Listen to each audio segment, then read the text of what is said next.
Hello friends, आज की इस वीडियो में मैं आपको दिखाने वाला हूं कि Redmi Note 5 Pro में 9.5.11.0 स्टेबल का अपडेट आ चुका है। यहाँ पर आप देख सकते हैं फ्रेंड्स कि 9.5.11.0 का अपडेट आ चुका है। इसमें आप देख सकते हैं कि कुछ ज़्यादा चेंज लॉग नहीं दिए गए हैं, जितने बग थे इसमें वही फिक्स किया गया है।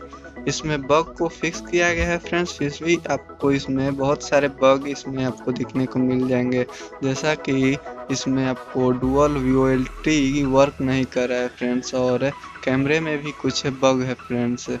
तो अगर आप फ्रेंड्स इस अपडेट को एक बार ट्राई करना चाहते हैं तो मैं इसका लिंक आपको डिस्क्रिप्शन में दे दूंगा। यहाँ से आप इसको डाउनलोड करके इंस्टॉल कर सकते हैं फ्रेंड्स।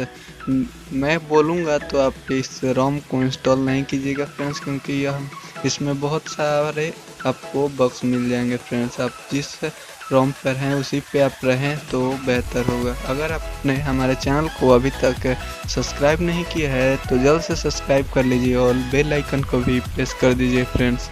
तब तक के लिए good bye, see you in next video.